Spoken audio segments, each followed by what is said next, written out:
Chapter 16. Good Time. The free world was getting closer. Despite my incident report in November, I was on course to serve 13 months of my 15-month sentence and be released in March with good time, the standard federal sentence reduction for good behavior. In January, I would be eligible to go to a halfway house in deep Brooklyn on Myrtle Avenue, known as Murder Avenue in the camp. Prison scuttlebutt was that as soon as you passed a few drug tests and found a job, the halfway house would send you home, as long as they could claim your paycheck.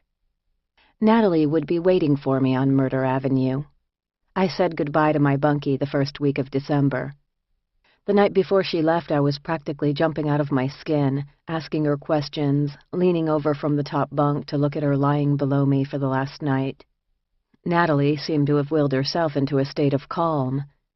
The next morning, as she said goodbye to the assembled crowd of well-wishers, I was hopping nervously around the front door like a little kid.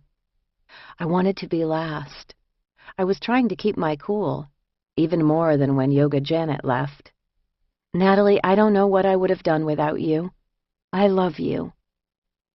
This was probably the most direct thing I'd ever said to the proud woman I had lived with so intimately for 9 months. I was going to lose the battle with tears again. In the last month, I had become the freaking waterworks queen. Natalie hugged me gently. "Bunkie, it's okay. I'll see you soon. I'm gonna be waiting for you in Brooklyn." "That's right, Natalie. Hold it down till I get there." She smiled and walked tall out the door for the last time. Pop was also supposed to go to a halfway house in January. One reason she and I grew so close was that we were going home at the same time. For Pop, as well as Natalie, going home meant something very different than it did for me. Pop had been down for more than 12 years, since the early 1990s. She remembered a world with no cell phones, no internet, and no probation officer to report to. She was nervous as hell. We spent many hours talking about what it would be like when she was released. First to a halfway house for 6 months, and then to the house that she would share with her family. Her husband was in prison down south, due for release in 3 years. She planned to work in a restaurant and confided that she would like to buy and run a hot dog cart someday.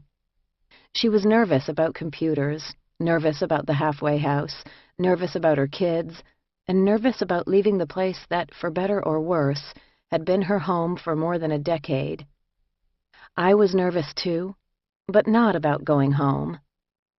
In the second week of December, I received a letter from my lawyer, Pat Cotter, in Chicago, that informed me that one of my co-defendants, a man named Jonathan Bibby, was going on trial, and I might be called to testify as a witness. He reminded me that under the terms of my plea agreement, I was required to provide complete and truthful testimony if called upon by the government. Pat advised me that the feds could choose to transport me to Chicago to appear in court, and were in fact planning to do so. He wrote, "It is not that I would not enjoy the opportunity to see you again, of course, but it is my understanding, based on comments of prior clients, that travel courtesy of the Bureau of Prisons can be an uncomfortable and tiring experience for the inmate involved. I would like to spare you that experience if possible." I was horrified. Jonathan Bibby was a stranger to me. I didn't want to go to Chicago, and I certainly didn't want to be a government witness. A rat. I wanted to stay right here in the camp and do headstands and go to movie night with Pop. I called my lawyer and explained that I had never even met Jonathan Bibby, that I couldn't pick him out of a lineup. If I were moved to Chicago for his trial, it might screw up my halfway house date in January. Could he please make some calls on my behalf and let the U.S. Attorney know that I had no personal experience with the defendant and couldn't possibly be a valuable witness? "Of course," he said. I sensed I shouldn't count on staying in Danbury. I kept it all to myself, telling only Pop about the letter. "Oh, baby," she said, "the airlift." She was talking about the federal transport system, Con Air. The airlift is nothing nice. With Natalie gone, I lived solo in my cube for several days. The naked, ticking stripe of her mattress made me feel lonely. I had been down long enough to know that just waiting passively for the prison gods to give me a wonderful new bunkie was a losing strategy. Faith, my next-door neighbor, was a good egg, and so a switch of cubes was engineered, and I got permission to move next door. I was now sleeping in the bunk that Vanessa had occupied, and Colleen before her. Faith was very different from Natalie, though happily not much more talkative. She was very glad to have me as a bunkie, and would tell me about her pretty teenage daughter back in New Hampshire while she knitted. She had a special knitting permit. Faith was doing a long drug sentence, and I vaguely gathered that she had taken the fall for someone else. She worried constantly about her daughter, whom she hadn't seen in over a year. She was making her a green sweater for Christmas. There never seemed to be more than 3 or 4 colors of acrylic yarn at the commissary: gray, white, burgundy, and green. And they would run out of the burgundy and green all the time, frustrating the hobbyists. Jay was crocheting Christmas toys for her kids. She had started months in advance. I couldn't see anything harder in prison than being a mom, especially at the holidays. I got a letter from Pom Pom, formerly of the garage, who had just gone home to Trenton. Dear Piper, I just asked about you. I'm so happy to receive a letter and some pictures from you. My sister said I was fatter when I was in there. I told her it's just the clothes. Anyway, I can't believe you got a shot. Amy told me her bunkie went to the SHU, but she didn't tell me you got a shot. That place is really going nuts. Pom Pom, whose mother had preceded her at Danbury, had been worried about what would happen when she was released. She had relatives who grudgingly agreed to let her live with them, though she also considered going straight to a homeless shelter.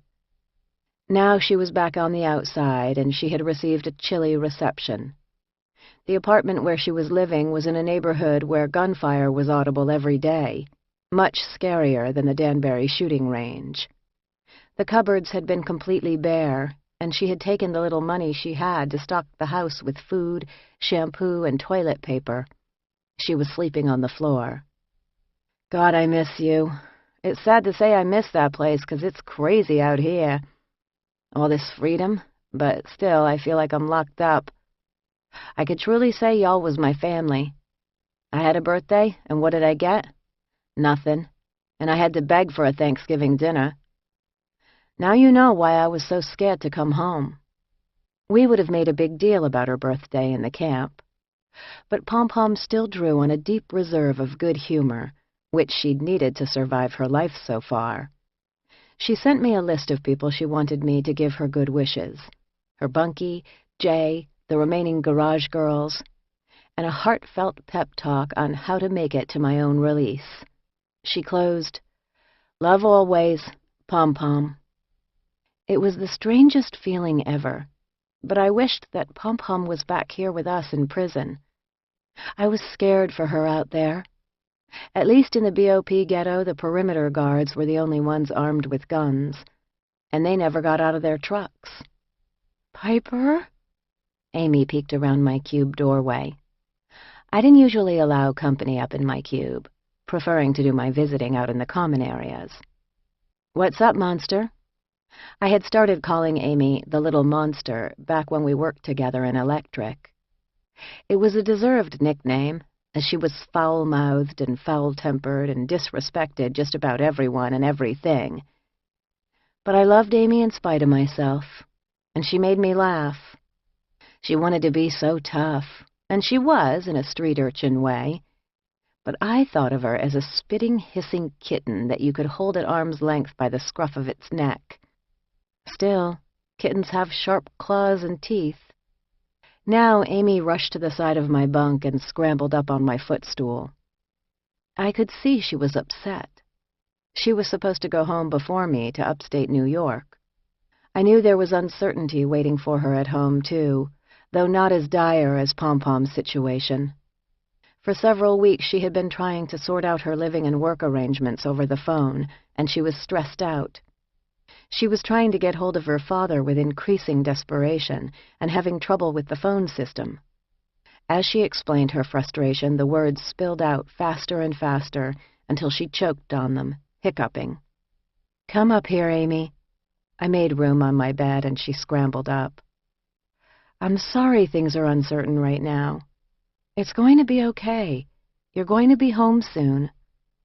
I put my arm around her while she cried. She buried her head in my lap. "I want my daddy." I shushed her and patted the blonde curls she was so proud of. And inside I grieved angrily over the insanity of locking up children and then returning them to neighborhoods that were more desperate and dangerous than jails. I saw on the call-out that I was scheduled to spend my afternoon in a mandatory pre-release class on housing, and my blood pressure started to rise. All federal prisoners are required to go through a series of pre-release classes before they re-enter society. This made perfect sense. Many of the women in Danbury had been cloistered away in prison for years, and despite the harshness of being institutionalized, it was also infantilizing. The idea that they were going to hit the ground running and be able to cope with the day-to-day requirements of life on the outs was ridiculous. I had been pretty curious about what the re-entry classes would convey to us. The first one I was required to attend was on health. I showed up in the visiting room at the appointed time. Chairs had been set out for 20 women, and a CO who worked in food services down in the FCI was there to lead it. I leaned over and asked Sheena, seated next to me, why he was teaching. "He used to play professional baseball," she replied by way of explanation. I thought about that for a minute, as if there were any sense to it. But why is someone from Danbury teaching this class, and why not someone from Health Services? Sheena rolled her eyes at me. "Are all the classes taught by the prison staff? They don't work on the outside with ex-offenders. They spend all their time here. What do they know about re-entry?" "Pipes, you're looking for logic in all the wrong places." The guy from food services was very nice and very funny. We liked him a lot. He told us that it was important to eat right, exercise, and treat your body as a temple. But he didn't tell us how to get health care services that people with no money could afford. He didn't tell us how we could quickly obtain birth control and other reproductive health services. He didn't recommend any solutions for behavioral or psychiatric care, and for sure some of those broads needed it. He didn't say what options there might be for people who had struggled with substance abuse, sometimes for decades, when they were confronted by old demons on the outside. Another class had been titled Positive Attitude and was taught by the former warden's secretary. We liked her very little, as she was deeply condescending toward us.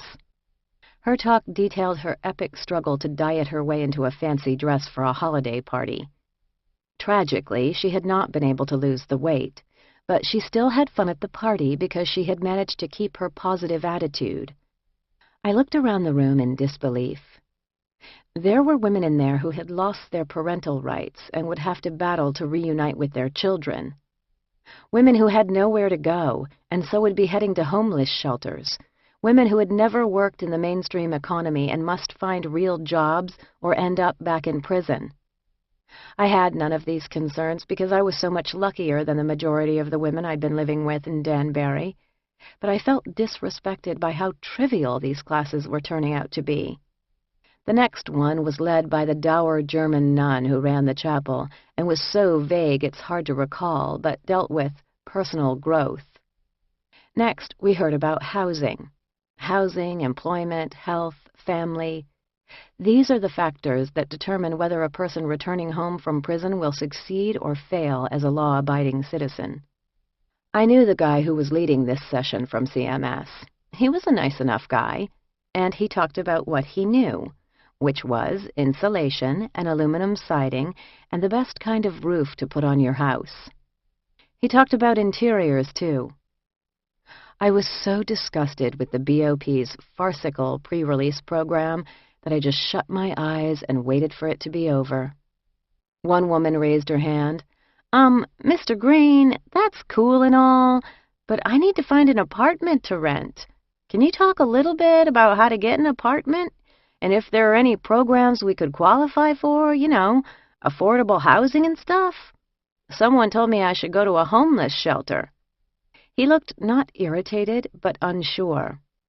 Yeah, well, I don't really know too much about that. The best way to find an apartment is in the paper, or there are websites now that you can search. I wondered how big the BOP's budget for re-entry was. I stared intently at Larry across the card table. He looked worn out, with deep dark circles under his eyes. I remembered something Yoga Janet had said to me about our boyfriends. They do the time with us. Every visit now focused on a single topic, me coming home. It didn't matter if it was Larry, my mother, my brother, or a friend. Among my people there was a collective sigh of relief, a feeling that we were almost out of the woods. I didn't want to be a killjoy, so I tried to hold my sense of dread about the possibility of Chicago in check. It seemed like half the people in the visiting room would be going home soon. Pop, Delicious, Doris, Sheena. Big Boo Clemens had gone home after Thanksgiving, and her girlfriend Trina had taken to her bed for a week. Camilla was going too, but not home yet. The camp was about to send another group down the hill to the drug program, and she was among them. Nina was supposed to come back in January, having completed the program before being released. I hoped that I would see her before I left. I sat in Camilla's cube, watching her sort through her stuff. She had just given me a pair of big black work boots. The drug program was very strict, and she had to dispose of contraband before she went, and give away excess clothing. Camilla was in a good mood. The drug program would cut her sentence by a year, from 7 to 6. I worried about her mouth. More than most of the women in the camp, Camilla would talk back to the guards if they made her mad, and she had a temper. The program was strict, and people got kicked out of it all the time. I'm going to miss you. Who will I do yoga with? She smiled. You're going home. Tomorrow almost. Camilla, you have to promise me you will bite your tongue down there. It's no joke. She made a perplexed face at me. Bite my tongue? Why would I do that? Bite your tongue, it's an expression. It means you can't talk shit to the officers down there, even if they're like Welch or that asshole Richards. True to his word, Officer Richards was doing his best to make everyone's life miserable in the camp. If DeSimon had reminded me of a lost detachable penis, Richards was like a furious one. He was ludicrously angry. He always looked like his shiny, bright pink head might explode at any moment. He was petty, refusing to give a prisoner her letters if she had not been present at mail call, and rigidly enforcing the TV hours, much to the displeasure of the insomniacs. I didn't care about most of his new sheriff activities, although Pop was bitter about having foot massages only when he was not on duty. But he had one habit so evil that I wished debilitating illness would befall him. He screamed on the mic, all the time. The PA system was wired throughout the entire building, with multiple loudspeakers in all the dorms. These were hung just feet from some women's beds, and he would get on the PA and just scream invective at us all evening long at painful volume. Poor Jay's bunk was right under a speaker. Pipes, you think you can bring your electric skills over here? That was something I was not confident I could do or get away with, without electrocuting myself or going to the SHU. So we all had to listen to his abuse, and the word torture took on new meaning. As Christmas Day neared, Larry delivered the bad news from my lawyer. I would be called as a witness to Chicago. I felt ill. What if I missed my halfway house date? Actually, there was no question that I was going to miss my halfway house date. Right down to the wire, my past would get in the way of my freedom. And what if I saw Nora? No way were they summoning me and not calling her. I was nervous, but no one noticed. The camp was in the midst of holiday mania. It had been building since before Thanksgiving, but now it burst out in force with a team of prisoners busy preparing for the annual Christmas decoration contest. Every unit in the FCI competed. There were a dozen units down in the prison, and the camp was considered one unit. Leftover decorations from previous years were already hung around the camp, giant signs that proclaimed Noel and peace in dingy red and white tissue. But the 2004 decorating crew had something new, something big up their khaki sleeves. They toiled in secret, hour after hour in an off-limits television room that had been officially commandeered for them. All we got a glimpse of were the strange papier-mâché creatures they were preparing. "Check out my faggot elf," one volunteer boasted happily, showing me an odd little humanoid. The day before Christmas, the camp decorating crew's handiwork was revealed. It was, frankly, incredible. They had transformed a dingy beige television room with gray linoleum floors into a dazzling Christmas village on a winter night. The particle board ceiling was concealed by an inky blue starry night sky. A village was spread out as if in a mountain valley. And the workshops, the bar room, even the carousel were populated by little elves of debatable sexual preference. They frolicked in sparkling snow that drifted across the linoleum. Everything twinkled. Awestruck, we all examined the handiwork with glee. I still have no idea how they pulled it off. We waited nervously all afternoon for the judging to come down. When the verdict was made public, for the first time ever, the camp was victorious. The guards assured us that the competition had been stiff. Down on the compound, the puppy program was housed in Unit 9, which also included the psych unit, and they had fashioned antlers for all the Labrador retrievers and created a herd of reindeer. A herd of reindeer. A special screening of Elf, with free popcorn to boot, was the entire camp's prize. Faith, my bunkie, surprised me in our cube. "Piper, do you want to watch Elf together?" I was taken aback. Assuming things went as they always did, I would be watching the movie with Pop, or maybe with the Italian twins. But it was clearly important to Faith. "Sure, bunkie, that would be cool." The movie was being screened in a different room than was typical, with several showings. Faith and I got our popcorn, grabbed 2 good seats, and settled in to watch together. We would not be making Christmas cookies or picking out the perfect tree to decorate or kissing the people we loved under mistletoe. But Faith could claim her special place in my life, and I had one in hers, especially at Christmas time. And it was cool. On December 27th, people got their Sunday New York Times in the Monday mail. I sidled up to Lombardi and asked, "Hey, could I have the styles section?"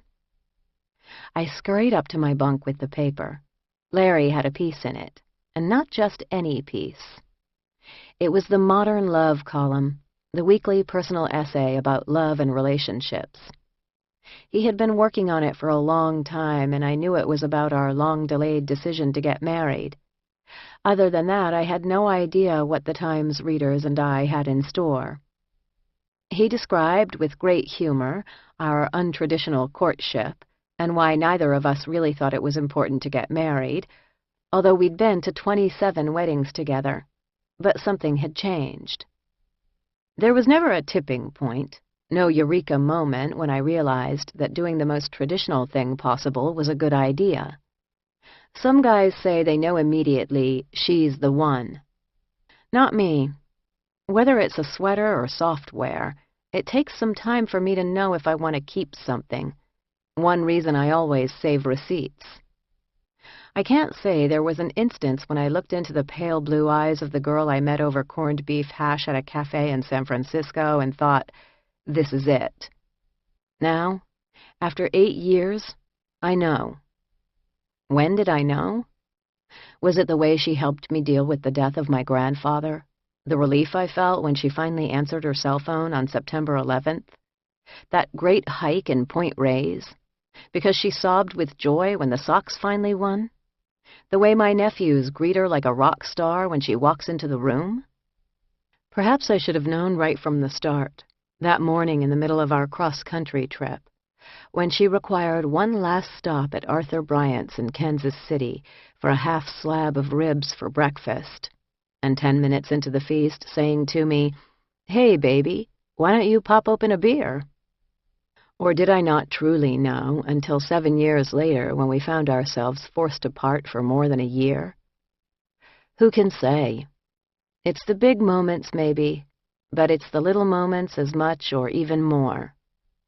I could, of course, conjure up every one of those instances in perfect detail, right down to the chewy tang of those ribs and how good that beer had tasted.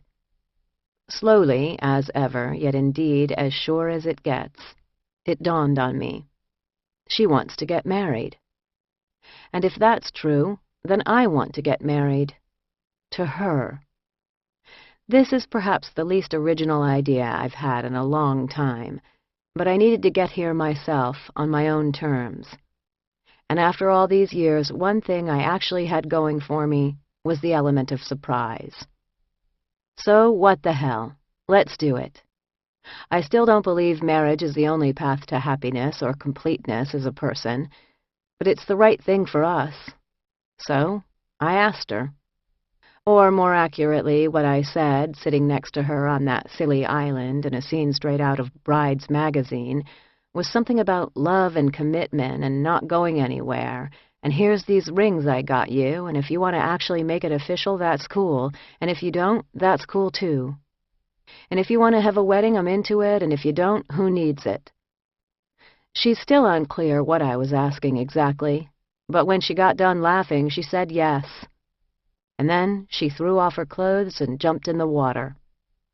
My friends joke that I've been to 27 weddings and now it's finally time for one funeral, for my singlehood. Which is sad, like any funeral, sure, but this death is no tragic accident. I look at it more like euthanasia I'm performing on myself. A mercy killing. I'm ready, babe. Pull the plug. Even here, without him, I couldn't imagine any sweeter Christmas present. I always found New Year's Eve a bore on the outside, but on the inside it held greater interest, and I was very conscious and grateful that it would be my only one at Danbury. It made sense that turning the calendar forward would make a prisoner feel more optimistic.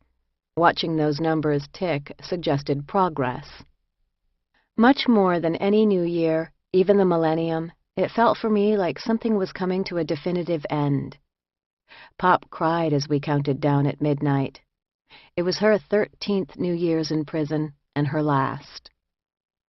As I watched her, I tried to imagine the conflicting rush of emotions when you considered so much survival, regret, resilience, and lost time. It seemed like half the camp was focused on getting Pop home in one piece.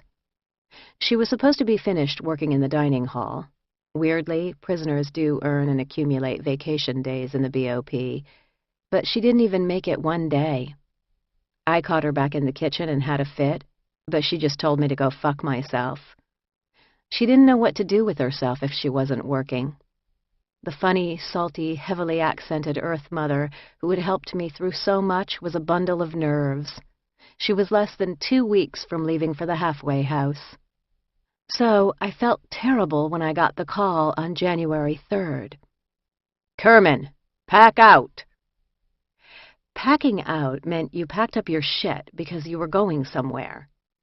The prisoner is provided with Army-issue duffel bags to temporarily hold her possessions. I elected to give most of my accumulated treasures away. My hot pink contraband toenail polish, my prized white men's pajamas that Pop had given to me, my army green jacket, and even my precious headset radio. All my books went into the prison library.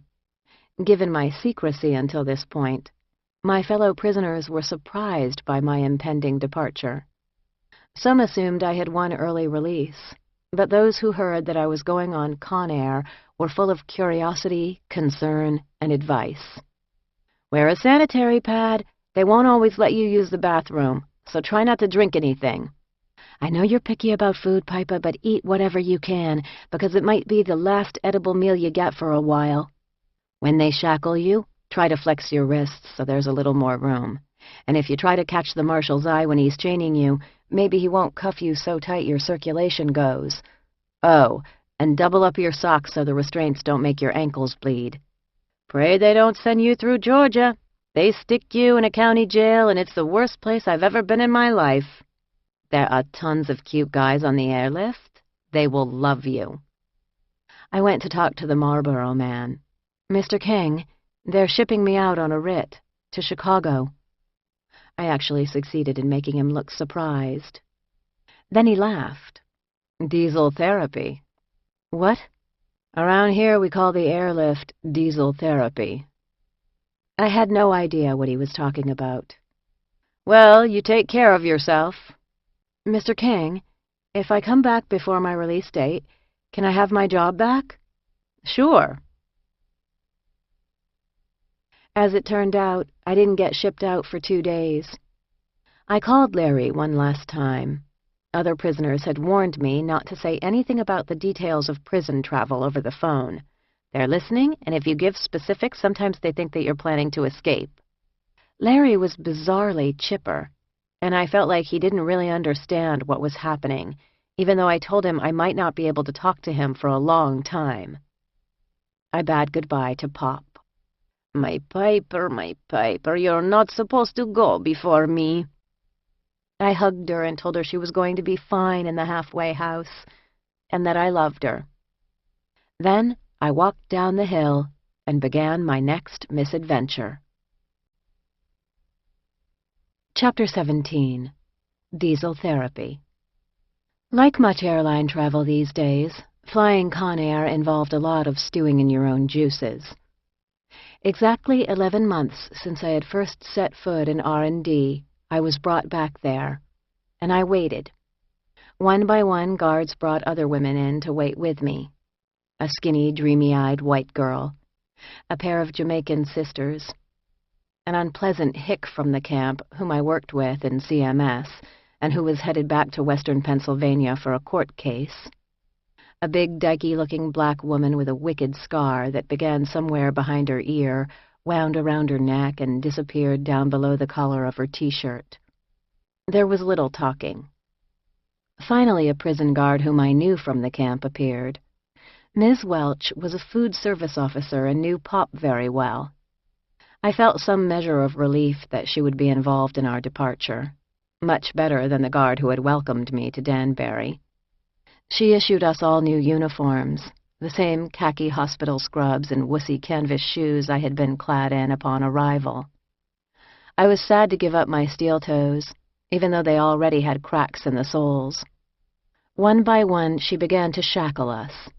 Chains around the waist, handcuffs that were then chained to your waist, and ankle cuffs with a foot of chain between them. I had never been cuffed in my life outside my boudoir. I thought about the fact that I had absolutely no choice in the matter. I was going to be shackled whether I was cooperative, disgruntled, or prone with a knee in the small of my back or a boot on my chest.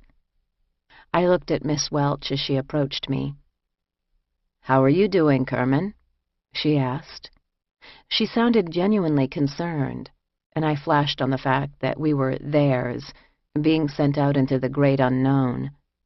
She knew what the next few hours held for me, but the rest was probably as much of a mystery to her as it was to me.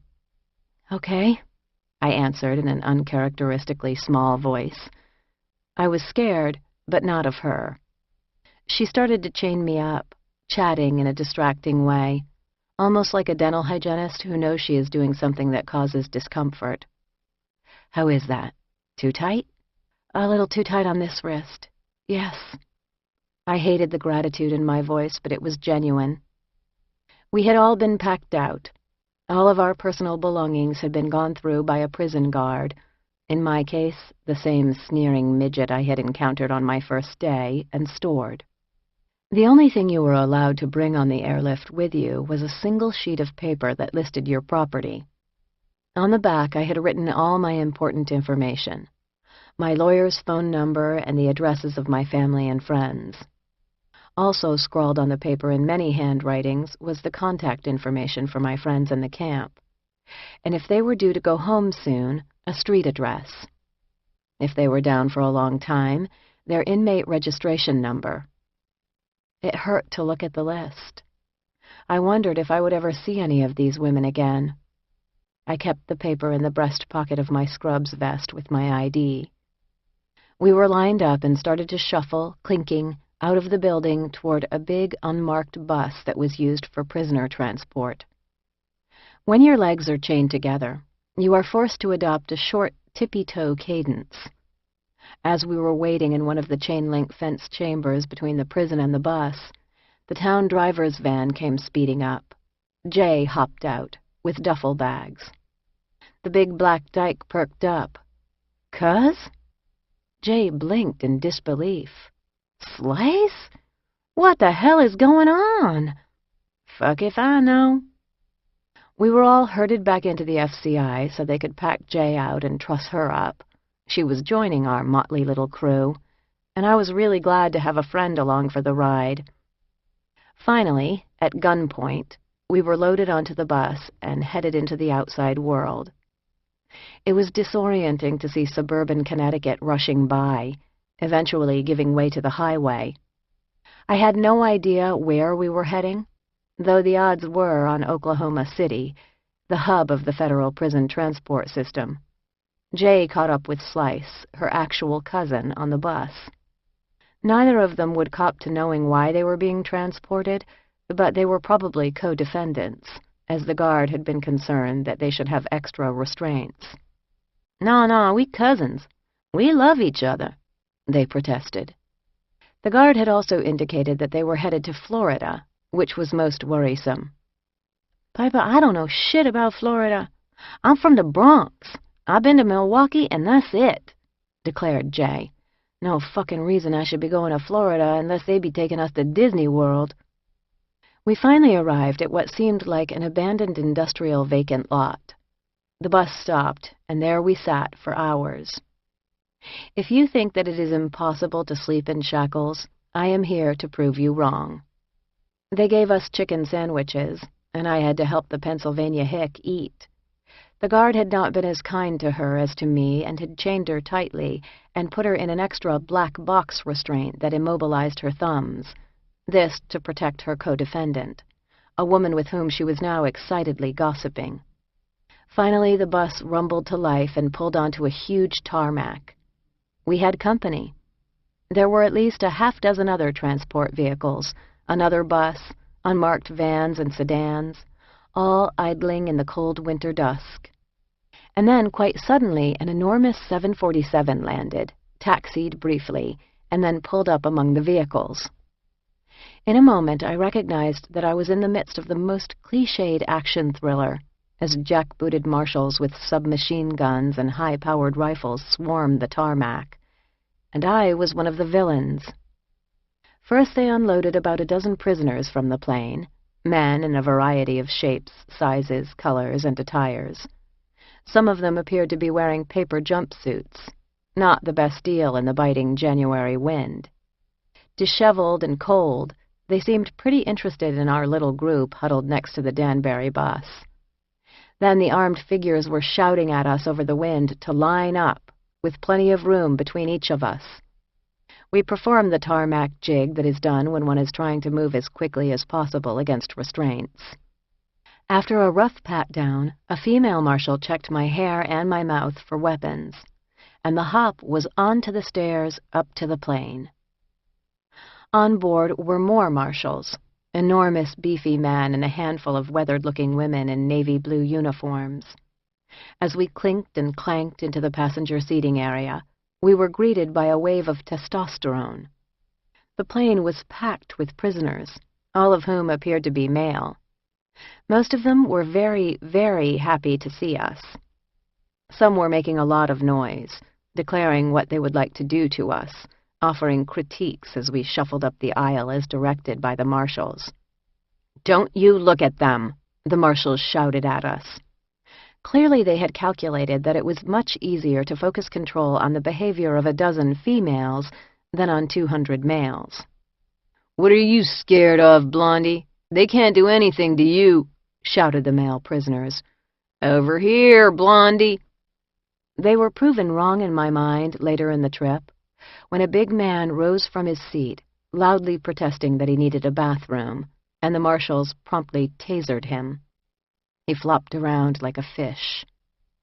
Con Air is like a layer cake of the federal prison system. Every sort of prisoner is represented. Sad-looking middle-aged upper-class white men, their wire-rimmed glasses sometimes askew or broken. Proud cholos looking vaguely Mayan and covered in gang markings. White women with bleached-out hair and very bad orthodontia. Skinhead types with swastika tattoos on their faces. Young black men with their hair bushed out because they had been forced to undo their cornrows. A skinny white father and son pair, obvious because they were the spitting image of each other. A towering black man in extra heavy restraints who might be the most imposing figure I have ever seen. And, of course, me. When I was escorted for a bathroom break, difficult to manage when one's wrists are chained to one's waist, in addition to lascivious invitations and threatening catcalls, I was treated to more than one, "What you doing here, Blondie?" I was feeling more positively about everyone's shackles. I was so glad that Jay was next to me, craning her head to see everything, too. Still, it was unnerving that she and her cousin didn't know what legal proceeding they were headed toward. We all agreed that if, God forbid, they had caught another case, been charged with another crime, they should have been told. But maybe not. They didn't have high-end representation like me. Con Air does not fly direct. The jumbo airliners act more like puddle jumpers, stopping hither and yon to pick up convicts being transported all over the country for all kinds of reasons. Court appearances, facility transfers, post-sentencing designation. Some prisoners appeared to be fresh off the street, still in civilian clothes. They brought on a Spanish guy with long black hair who would have resembled Jesus were his face not so hard. He was so good-looking it was like a kick in the gut. At one stop, more women got on. One of them paused in the aisle, waiting for a marshal to tell her where to sit. She was a scrawny little white woman, missing teeth, with a cloud of hair that was an indeterminate shade somewhere between gray and peroxide. She looked like a woebegone yard chicken, like she had led a hard life. As she stood there, some wise ass called out, "Crack kills!" and half the plane, which must have contained some crack dealers, busted out laughing. Her homely face fell. It was like the meanest thing you ever saw on the schoolyard. At about 8 p.m., we landed in Oklahoma City. I believe that the Federal Transfer Center sits at the edge of the airport there, but I can't be completely sure, as I never saw the outside world. The planes taxi right up to the prison to unload their heavily tattooed cargo. By default and necessity, it is a maximum security facility that houses many prisoners during the course of their airlift experiences. Until I reached Chicago, this would be my new quarters. We arrived at our new unit hours later, approximately 20 exhausted women who were issued sheets, pajamas, and small packets of hygienic necessities, and ushered into a triangular cavern lined with 2 tiers of cells. It was darkened and deserted, because its inhabitants were already in lockdown.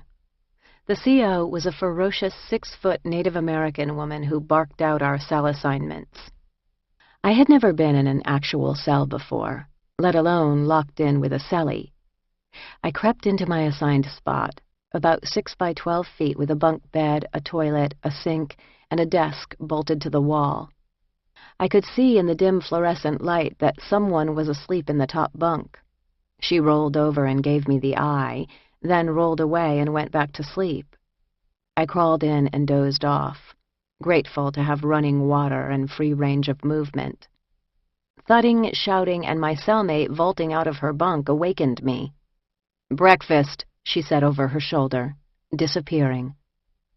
I got up and stepped cautiously out of the cell, wearing the washed-out hospital green pajamas I had been given the night before. Women were scurrying from the numbered cells to get into line on the other side of the unit. Not one of them was in her pajamas. I hurried to get back into yesterday's nasty clothes and headed toward the line. After receiving a plastic box, I located Jay and Slice, who had claimed a table near my cell. Our boxes contained dry cereal, a packet of instant coffee, a packet of sugar, and a clear plastic bag of milk that struck me as one of the strangest things I had ever seen. But when you mix the coffee powder with the milk and sugar in a green plastic mug and put it in the unit microwave, an ancient contraption that looked like it belonged on a Lost in Space episode, it tasted okay. I pretended that it was cappuccino. "We're going to starve," Slice declared. Jay and I feared she was right. We discussed our predicament, and Slice, who was a hungry woman of action, departed on a recon mission. Jay and I retreated to our respective cells. I finally got a formal introduction to my new bunkie. "What's your name?" she drawled. I introduced myself. She was Lakeisha from Atlanta, and on her way to Danbury. The minute she heard I was coming from Danbury, she had a million questions. Then she crawled back into her bed and went to sleep. I soon discovered that Lakeisha slept about 22 hours a day, getting up 3 times to eat and, mercifully, shower. She always looked disheveled, though, emerging from our cell with her twists sticking out in all directions. "People, what's wrong with your bunkie? She looks like Celie in the color purple," cracked Slice. I was totally wired on my first day in Oklahoma City. It was a brand-new scenario to get the hang of, with all new rituals and routines. Unfortunately, there was absolutely nothing to do. There were 3 TV rooms without chairs, and one little rolling bookshelf filled with a bizarre assortment of volumes, Christian books, ancient copies of John D. MacDonald, Shakespeare's Antony and Cleopatra, a handful of romances, and 2 Dorothy L. Sayers novels. A weird structure in the middle of the unit looked like a reception desk and contained nothing but stubby little pencils and various forms of scrap paper. Next to 3 payphones, there was an outdoor room where smokers shivered, and you could see a slice of the sky over a partial wall topped with razor wire. The unit felt like a train or bus station, but without a newsstand or a coffee shop. I tried to use the payphone to call Larry or my parents to tell them I was alive, but the phone would place only collect calls, and no one's phone service would accept them, which intensified the feeling that I had been dropped into a plane of being that didn't exist to the rest of the world. Women came and went quietly. The place was subdued and spotlessly clean. The unit seemed to be at most half full, maybe 60 women in the breakfast line. At 11 a.m., the CO brought in large rolling carts, signaling that lunch was going to be served. I watched a woman emerge from a cell on the top tier and descend the stairs on the opposite side of the unit. That curly hair, that fireplug shape, glasses. Something stirred in my belly. I sat up very straight. What was Nora Jansen doing in here with me? I had been certain that a separation order would be placed on my co-defendants and me, but apparently I was wrong. I stared at her as she got in the chow line. "Come on, Peepa," Slice nudged me to get my lunch.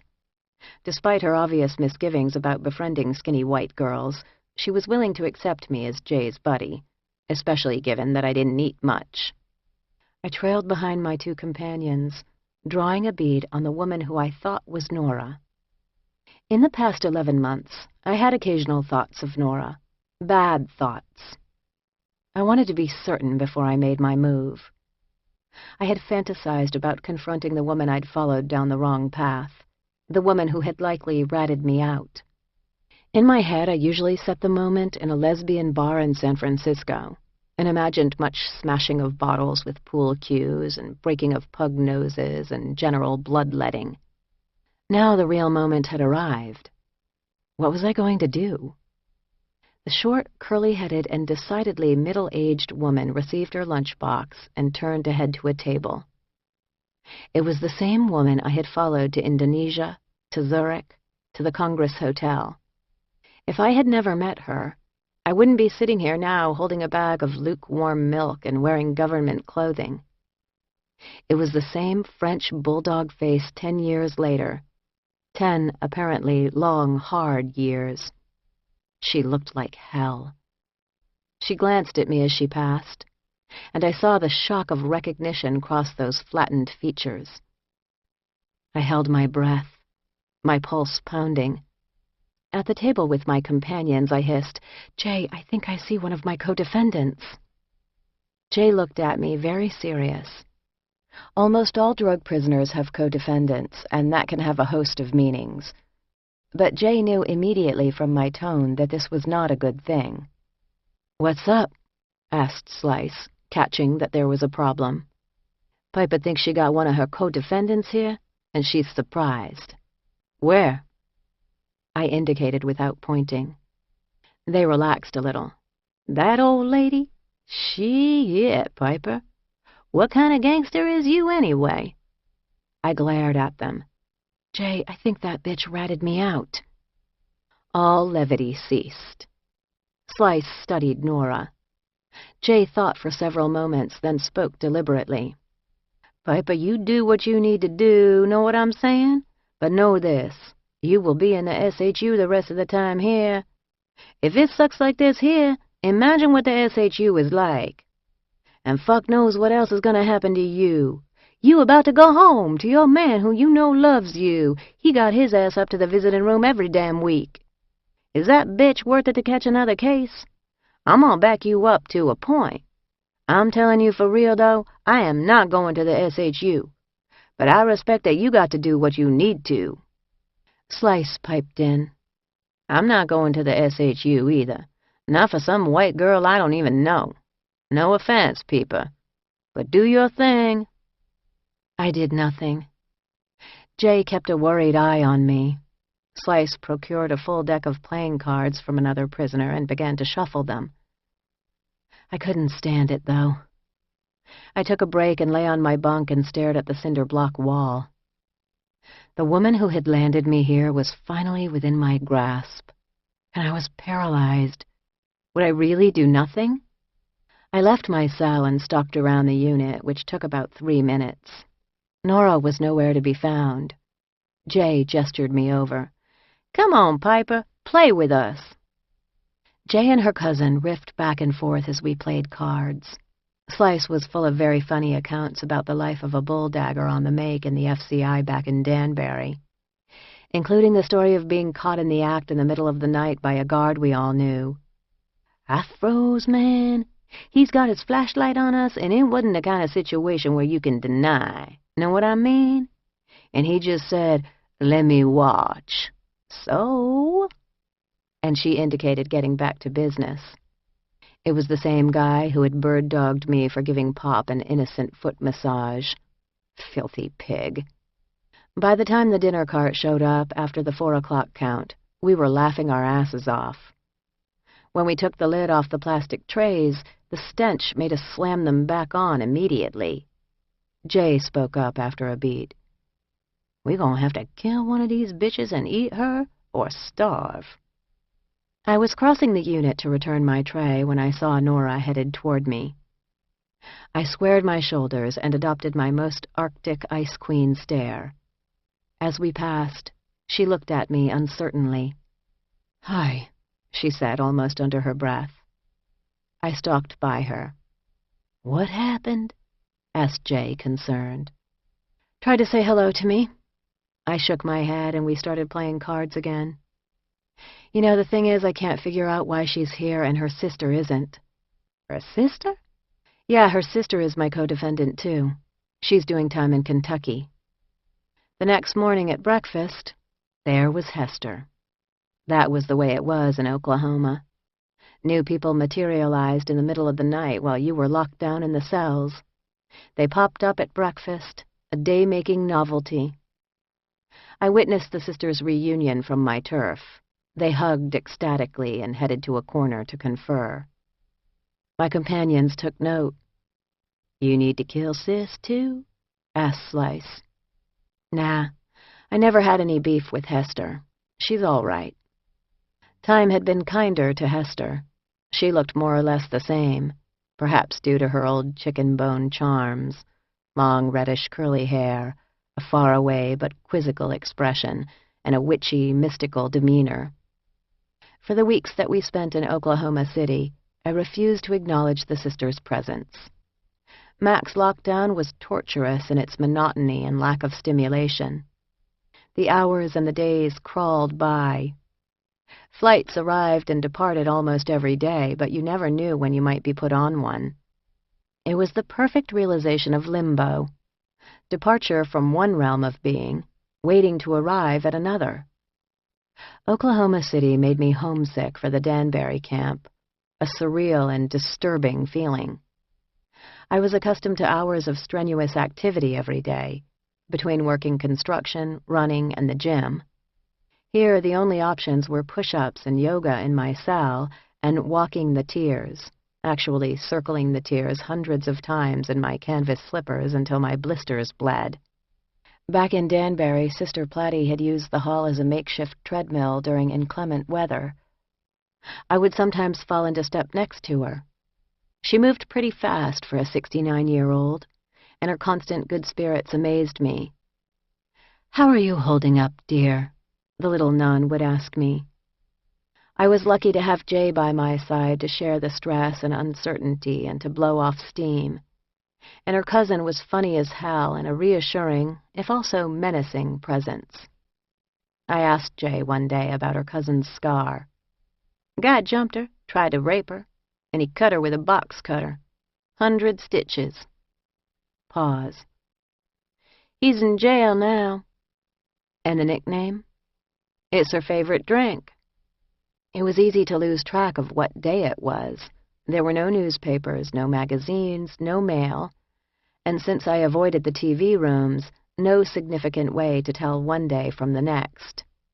You can only play so many games of gin. I tried to count off which day was January 12th, when Pop would be released from Danbury.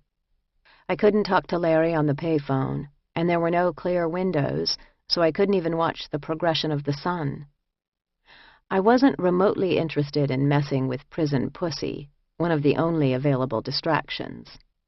I learned dominoes, and I learned to understand the true punishment of repetition without reward. How could anyone do significant amounts of time in a setting like this without losing their mind? No one was all that inclined to be social with strangers, but some limited intrigue took place around cigarettes. In Danbury, the opportunities for hustle were many. But in Oklahoma City, the only things on the market were sex, other people's psych meds, and, most important, nicotine. Prisoners who volunteered as orderlies got to shop, but all there was to buy were cigarettes.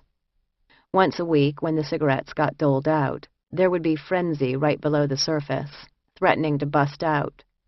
The orderlies were either companionable and split their cigs up into smaller rollies to be shared out of the milk of human kindness, or were paid in psych meds, which would help you sleep away the days like Lakeisha. I found the whole deal completely stressful and was glad I didn't smoke. My hair was turning into a rat's nest absent conditioner. All we had were little packets of shampoo. Finally, I turned to scavenging packets of mayonnaise, which made my locks greasy, but at least I could get a prison-issue little black plastic comb through it.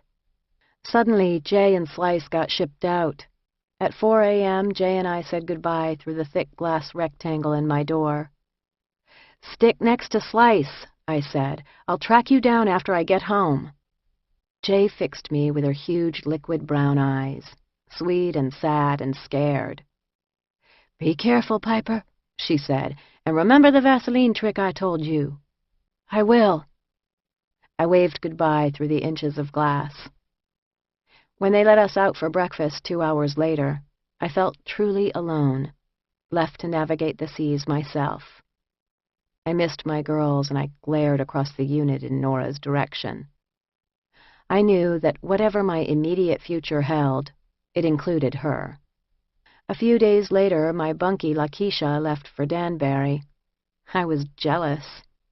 As she was scrambling into her clothes, I instructed her, "When you get to the camp, tell Tony, that's the town driver, that you saw Piper in Oklahoma City and she's okay.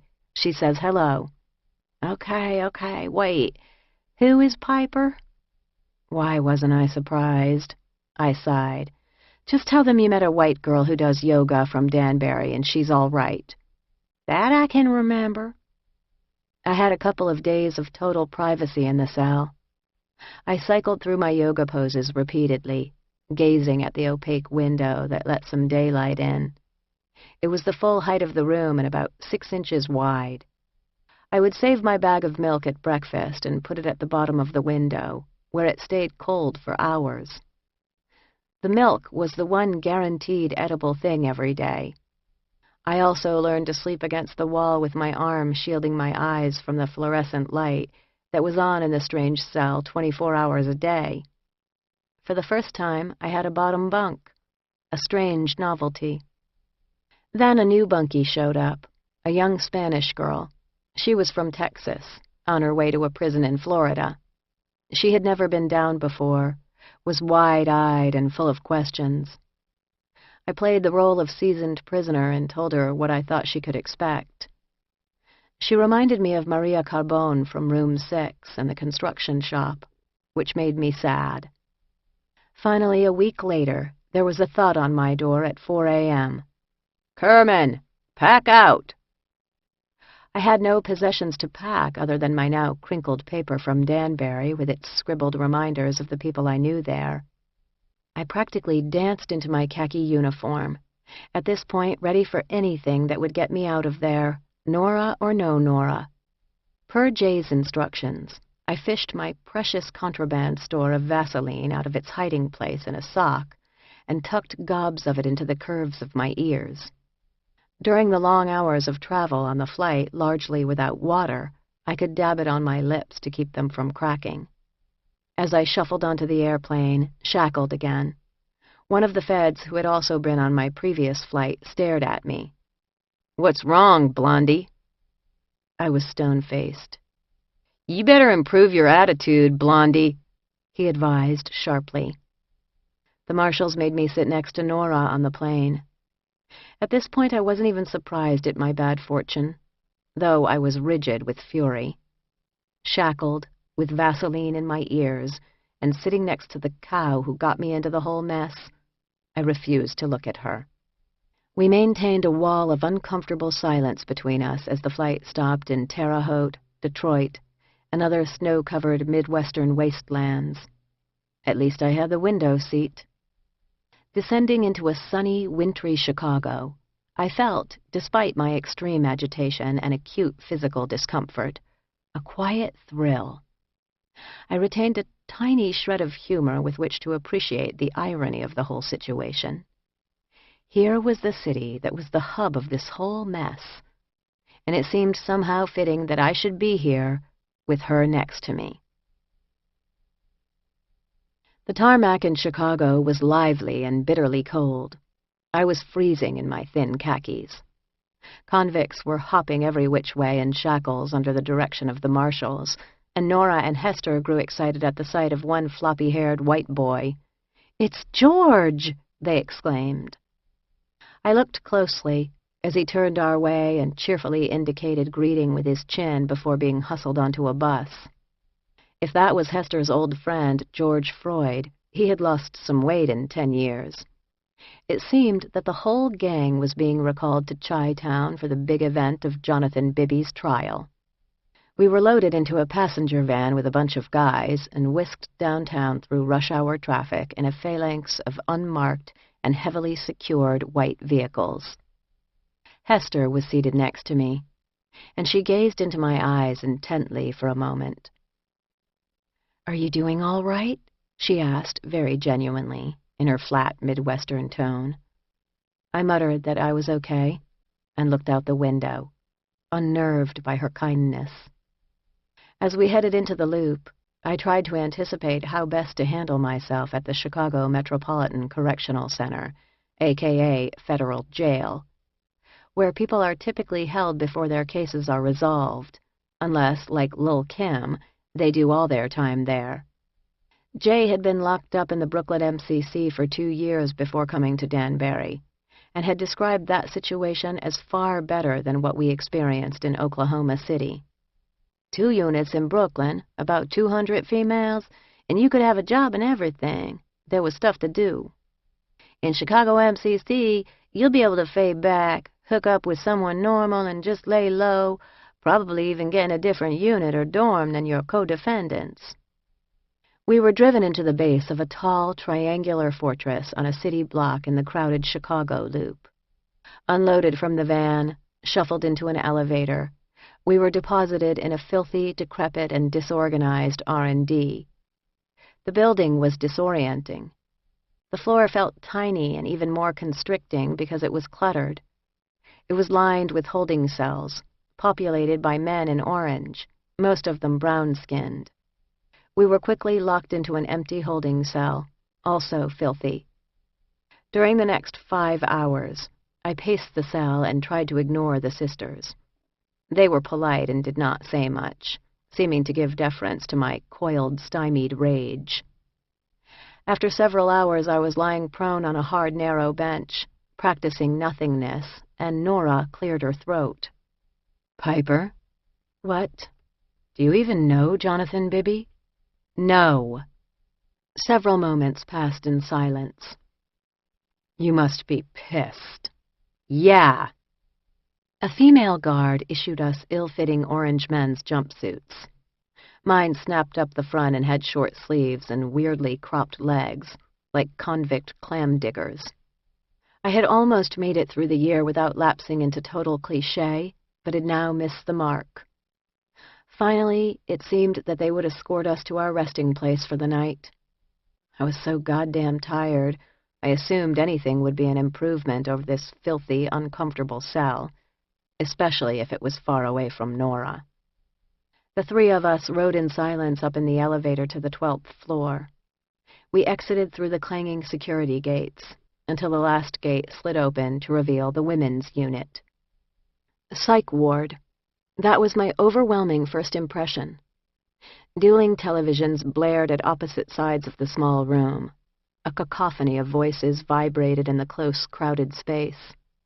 Women, disheveled and stooped, blinked at us like moles. Although there was nothing playful about the place, it had an infantilized nursery school vibe. As we entered, everything seemed to stand still and every eye turned to us. A guard in an ill-fitting uniform who telegraphed ineffectual approached us. He seemed utterly surprised by our arrival. I turned and looked at Nora and Hester, and then I started to laugh, a disbelieving and desperate laugh. In an instant, the iceberg between me and my co-defendants melted. "Oh, hell no!" And they laughed too, with relief and recognition, and I saw the same look of disbelief mixed with disgust and exhaustion in their eyes. They were in the same boat as me, and right here and now, all of a sudden, I knew that they were all I had. Most changes in perception are gradual. We grow to hate or love an idea, a person, or a place over a period of time. I had certainly nursed a hatred of Nora Jensen over many years, placing much of the blame for my situation on her. This was not one of those instances. Sometimes, rarely, the way we see something is subject to alchemy. My emotions changed so rapidly, and I felt so strongly all the things I had in common with these 2 women, there was no way not to take immediate notice and stock of what was happening. Our troubled history was suddenly matched by our more immediate shared experience as prisoners on an exhausting journey. We huddled together for a moment while chaos reigned around us, and it occurred to me that they probably knew nothing at all about the last 10 years of my life, including the very fact that I was incarcerated. They had both gone to prison before me. And that's how we broke the ice. Is Kentucky like this? I asked Hester. Nope. Dublin? Hell no. Where are you? Danbury, and it's nothing like this freak show. The officer reappeared, with housing assignments. We were shown to our respective cells and locked down. My new roommate, Virginia, weighed 350 pounds and snored like nothing I had ever heard before. It was like there was a wild, rabid animal in the bunk below me. As I tossed and turned on the plastic mattress, trying to cover my head with the pillow, I realized that this was what Pop meant when she said real prison. As in, you girls don't have any idea what real prison is like. I remembered a college professor who had told me that lack of sleep, or sleep only in short intervals, will eventually bring on hallucinations. Virginia was an amateur astrologer who rarely showered. She informed me that she was planning on defending herself in court. When I refused to tell her my birth date so she could do my chart, she was deeply insulted. I thought of Miss Pat and Miss Philly, two of the more unstable women back in Danbury, and tried to tread very lightly with crazy people. The next day, my initial impression of the unit was confirmed when I realized that a significant percentage of its occupants were under court-ordered psychiatric observation. This was darkly humorous, as the prisoners in Chicago had little to no contact with prison staff or counselors of any stripe. The inmates really seemed to run this asylum. I also gleaned that just about all of the women in Chicago were on pretrial status. Their cases had not yet been resolved, but they did not or could not make bail. So they were captive here while the wheels of justice ground. A couple of them had been here for months without being charged with a crime. This made their lives uncertain on every level, and those who were not already crazy were acting pretty wacko, driven nuts by rage and instability. I had been dropped into a snake pit. Virginia warned me, "See Connie over there?" She indicated a catatonic-looking woman. "She's gonna ask you for your razor. Promise me you won't give it to her. She's only dangerous to herself, don't worry." I promised. None of the accepted rules of prison behavior that I had learned seemed to apply here. There was no welcome wagon with shower shoes and a toothbrush. There was no understanding of inappropriate or verboten questions. There was no sense of solidarity or recognition of the sanity-saving value of personal routine or order or self-respect. God damn it, you couldn't even rely on the tribe system. The white women weren't worth a damn. Most of them were drooling on meds to keep them from killing themselves, or their neighbors. My de facto tribe was Nora and Hester, who was going by her given name of Anne these days. At least they understood the official and unofficial rules of incarceration. Warily, I sat down with them and slowly began to feel out the situation, including what each of us knew about the upcoming trial and exactly why this place was so freaking miserable. They, too, were staggered by how awful the Chicago MCC was. We agreed that it was hard to believe it was a federal facility. There was enormous ground for the three of us to cover just on the prison front, but that wasn't really what I was interested in. I wanted Nora to cop to ratting me out and to tell me why she did it. Finally, we met what passed for the welcome wagon. Crystal. Crystal was a tall, skinny black woman in her 50s and the de facto mayor of the women's unit. She appeared to be perfectly sane and was in charge of issuing uniforms and basics to new arrivals. She led us to a jumbled closet where she began burrowing in boxes for more orange uniforms and some towels.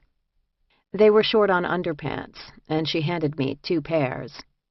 I looked at them. "Crystal, these are not clean." "I'm sorry, sweetie, that's all we got.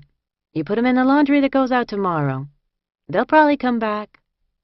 There were no pajamas for us, no shampoo, not even eating utensils. I was relieved to hear that we could shop commissary once a week. But of course, my ability to do that was going to depend on someone in this building doing their job and completing my paperwork, which seemed like a fantasy. I was thrilled to discover there were 2 private showers, though I was disgusted when I saw them. Before surrendering, I had been warned never, ever to go into the shower without shower shoes. My feet had not touched tile in almost a year, but I had no shoes. I was dying to bathe. I turned on the water and gingerly stepped out of my canvas slippers and into the gross shower stall, holding a little bar of motel soap. My skin crawled, and icy water stung my back as I tried to get clean. Nora was cautious around me, but was almost pathetically grateful that I wasn't outright hostile. I certainly felt entitled to be nasty. When I was, she took it without resistance. Hester/Anne was bemused but didn't interfere. I guess she figured her big sister could fend for herself, or that she had it coming. I learned that Nora had taught in a vocational program they had in Dublin. Hester/Anne was in the puppy program at Lexington. Before she'd been locked up, Hester/Anne had gotten sober, got married, and quietly embraced Jesus as her personal savior. Nora was just as I remembered her, funny, scheming, curious, and sometimes an insufferably egotistical pain in the ass in need of a takedown. Finally, I cut to the chase. So why don't you fill me in on everything that happened after we broke up in 1993? According to Nora, many months after my departure from her life, she did some soul-searching and tried to get out of the business with a lodgee, who told her in no uncertain terms, no dice, and warned her of the consequences if she did walk. "I'll always know where your sister is," he threatened her. A while later, when a pair of drug couriers got arrested, separately in San Francisco and Chicago, things began to get messy and ugly, and of course the whole operation collapsed. With her drug money, Nora had built her dream home in Vermont. Or at least it was her dream until a SWAT team of heavily armed federal agents arrived in jackboots to take her into custody. When the feds sat her down, she claimed, they already had detailed information about the whole enterprise. Someone, I thought probably her slimy business partner Jack, had been singing. "Did they have my name?" I asked. "Yes, they knew exactly who you were. But at first I told them you were just my girlfriend and you didn't know anything." At this point, it was hard to know what to believe. I had invested a lot of time and energy into hating Nora and elaborating fantasies of revenge. Her story was plausible, but it could easily be a lie. I believed that she felt terrible about the mistakes she had made. And when she looked across the table at her little sister, or talked about her elderly parents, who had not 1 but 2 children in prison, I felt bad for her in spite of myself. My brain and my guts were twisted, a snarled cat's cradle that I would have to pick apart. I was starting to understand what the Marlboro Man meant by diesel therapy. Chapter 18. It Can Always Get Worse. Every day in the Chicago MCC began the exact same way. At 6 a.m., male inmates, who were allowed to have jobs, brought food carts up to the women's unit and through the massive metal security doors. Then the lone CO on duty would go around the unit unlocking the female prisoners' doors. When the bolts clicked, everyone would vault out of bed and rush into the unit to stand in line for breakfast. The line was not a happy place. No one spoke, and faces were hard and sad or just stuporific. The food was usually cold cereal and a half-pint of milk, and sometimes bags of bruised apples, handed out by an inmate named Princess. Every now and then there were hard-boiled eggs. It was clear why everyone always got up. As in Oklahoma City, breakfast was the only meal of the day that was guaranteed to be edible. As quickly as everyone had appeared, the room would empty. Almost everyone went back to bed. Sometimes they ate their breakfast, or sometimes they just stashed it. sticking the milk on ice in a scavenged receptacle. The unit would remain quiet for several hours, and then the women would start to stir, the televisions would go on, and another miserable day in the high-rise fortress would begin. Everybody who loved me wanted me to be innocent, tricked, duped, all unawares.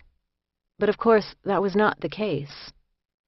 All those years ago, I wanted to have an adventure, an outrageous experience, and the fact of it being illegal made it all the more exciting. Nora may have used me all those years ago, but I had been more than ready to take what she was offering. The women I met in Danbury helped me to confront the things I had done wrong as well as the wrong things I had done. It wasn't just my choice of doing something bad and illegal that I had to own. It was also my lone wolf style that had helped me to make those mistakes and often made the aftermath of my actions worse for those I loved. I no longer thought of myself in the terms that D.H. Lawrence used to observe on our national character. The essential American soul is hard, isolate, stoic, and a killer. It has never yet melted. Women like Allie, Pom-Pom, Pennsatucky, Jay, and Amy melted me. I recognized what I was capable of doing and how my choices affected the people I was now missing. Not only Larry and my family, but all my fellow penitents, whom I had crossed paths with in this year, this season in hell.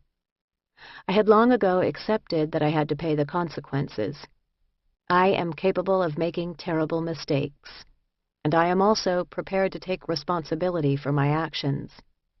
Yet you still had to resolve not to believe what the prison system, the staff, the rules, even some of the other prisoners wanted you to think about yourself, which was the worst. When you chose to do otherwise, when you acted like you were a person worthy of respect and treated yourself with respect, sometimes they did too. When doubt and shame or worse crept in, the letters and books and visits from friends and lover and family were powerful proof that I was okay, more effective than charms or talismans or pills to fight those terrible feelings. The Chicago MCC was a different story. I had been taken away from all the people who'd helped me to do my time, people on the outside and the inside, and I was completely off balance. The misery of the women surrounding me rattled me, as did the pointlessness of every day that passed here, and the complete disrespect and indifference with which we were treated. The COs who worked the unit were in fact often pleasant, if unprofessional, but they couldn't do anything. Interacting with the institution in Chicago MCC was like staring at a concrete wall. Questions went unanswered. Underpants were not provided. My bedrock sense of myself was in some danger. Food, sometimes edible, was brought on a regular schedule, and in this new universe, that was really all you could count on as a stable principle. My phone calls to Larry and my parents took on a desperate edge. For the first time in the year I had been in prison, I said the words, "You've got to get me out of here." I threatened to drown Nora in a toilet. We had settled into a companionable antagonism, wherein I threatened to kill her several times a day, as we three co-defendants would sit and play cards, reminisce, compare notes on our respective prisons, or just complain. It was very, very strange. I still had overwhelming flashes of hostility toward her, which I did not swallow. I didn't really trust her, but I realized that it didn't matter. Regardless of whether she was honest with me, I wanted to forgive her. It made me feel better about myself, better about the crazy shithole we were currently residing in, and honestly, better about the fact that I was going home soon. She was going to be in prison for many more years. If I could forgive, it meant I was a strong, good person who could take responsibility for the path I had chosen for myself, and all the consequences that accompanied that choice. And it gave me the simple but powerful satisfaction of extending a kindness to another person in a tough spot. It's not easy to sacrifice your anger, your sense of being wronged. I still cautioned Nora regularly that today might be the day she drowned, and she laughed nervously at my mock threats. Sometimes her sister offered to help with the drowning, if Nora was being annoying. But we were able to settle into a feisty rapport, like all ex-lovers who have a lot of water under the bridge but have elected to be friends. The things that I had liked about her over a decade earlier, her humor, her curiosity, her hustle, her interest in the weird and transgressive, all those things were still true. In fact, they had been sharpened by her years in a high-security prison in California. We served each other as a barrier against the freaks, of which this small unit had an astonishing array. In addition to poor suicidal Connie, there were several bipolar arsonists, an angry and volatile bank robber, a woman who had written a letter threatening to assassinate John Ashcroft, and a tiny pregnant girl who would seat herself next to me and start running her hands through my hair, crooning. I saw more temper tantrums and freakouts in a few weeks than I had in many months in Danbury, all of which the CO basically ignored. There was no SHU for women in Chicago. We were one floor above the men's SHU. So the only disciplinary action that could be taken against us was sending a female off to the Cook County Jail, the largest in the nation at 10,000 inmates. "You do not want to go there," warned Crystal, the mayor, who seemed to know what she was talking about. Now that we had been in the MCC for a couple of weeks, the sisters and I saw that there were in fact some sane women present. At first, no one really came near us. It took a while to realize that some of the residents of the 12th floor were scared of us. After all, we three were hardened cons from real prison. But after a bit, they must have recognized that we were normal like them, and then they made eager overtures, a couple of sweet and friendly Spanish mommies, a very short sports fanatic, and a hilarious Chinese lesbian who introduced herself to me hopefully with the line, "I like your body." We were instantly elevated as authorities on anything and everything involving the federal prison system. When we explained that, in fact, real prison was much more bearable than our present surroundings, they were perplexed. They also wanted legal advice, lots of it, and I found myself repeating, "I am not a lawyer, you have to ask your attorney." But all of them had court-appointed lawyers who were rarely accessible. There was a bizarre black bat phone on the wall, which was supposed to tap directly into the public defender's office. "Fat fucking lot of good that does us," complained one of the arsonists. I did not have the representation problems of my fellow prisoners. One day I was called out of the unit, told I was going to court, and sent down to R&D to sit in a holding cell for hours. Finally, I was handed off to my escorts, two big young customs agents, federal cops. I'm not sure what they were expecting, but it wasn't me. When I turned my back to them to be cuffed, the guy doing the honors got rattled. "She's too small. They don't even fit her." He sounded anguished. His counterpart stuck a thick finger between the cuffs and my wrist and said he thought they were good. In the world view of these burly, clean-cut young guys, I was clearly not supposed to be resident in this fortress. I probably looked too much like their sister, their neighbor, or their wife. After being locked away for so many weeks, I enjoyed the ride through the streets of Chicago. At the Federal Building on South Dearborn, I was taken upstairs to a nondescript conference room and deposited, with the less rattled officer to guard me. We sat across the table from each other, in silence, for 15 minutes. I wasn't looking at him, but I could tell he was watching me, which I guess was his job.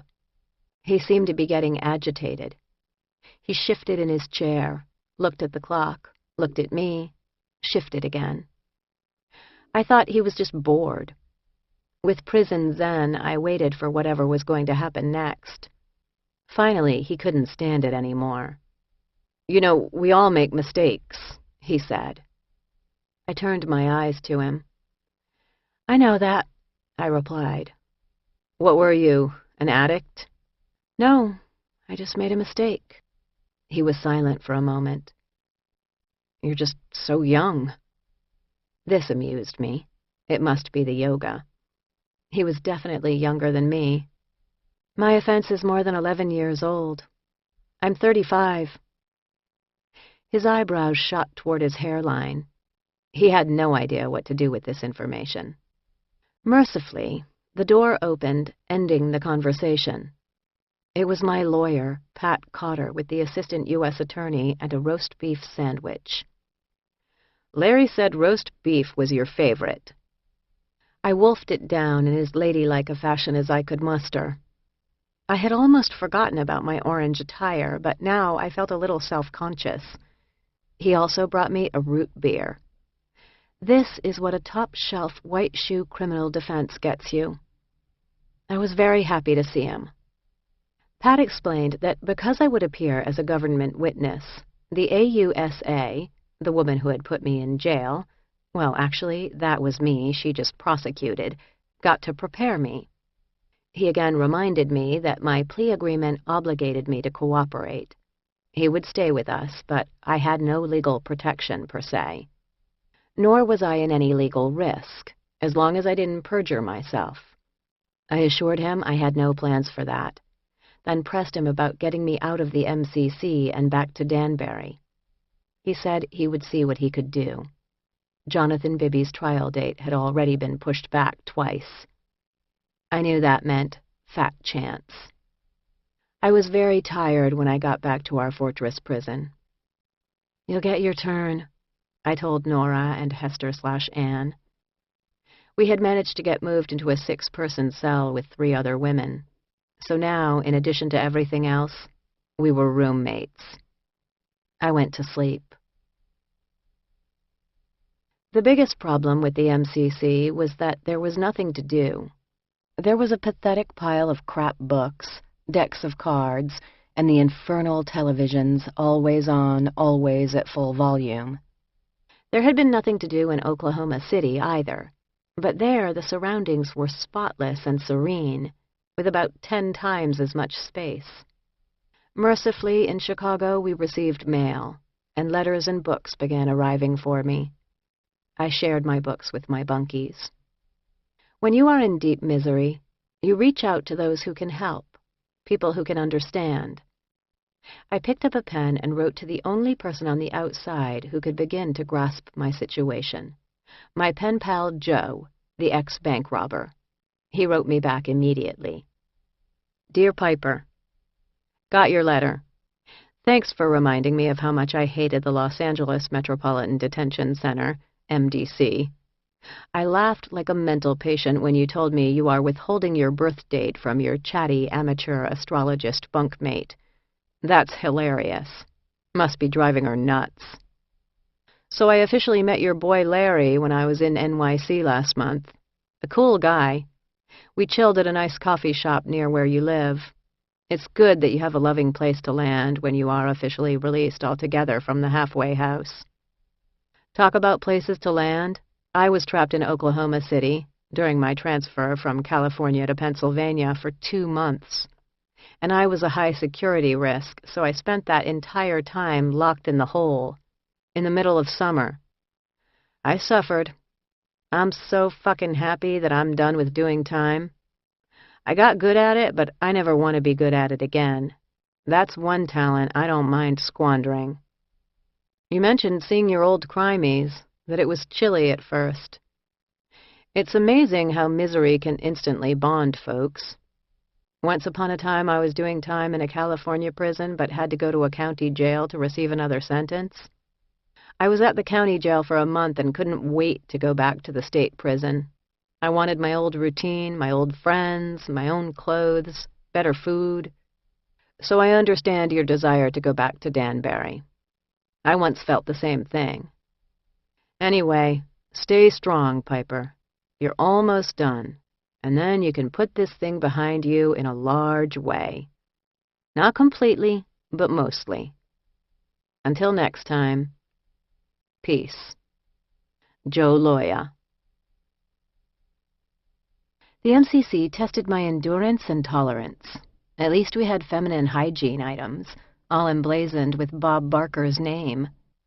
I finally was allowed to buy shampoo, conditioner, stamps, and food from the commissary, plus tweezers. My brows were in a shocking state, and as there were no mirrors in the MCC, the Jansen sisters and I had to play beauty parlor. I did push-ups and crunches, but there was no place to do yoga without someone eyeballing me, certainly not in our 6-woman cell. It contained the 3 of us, an M&Mlet, a cheerful 6'4" giantess called Tiny, and a new Spanish mommy named Inez, who was also in Chicago on a writ.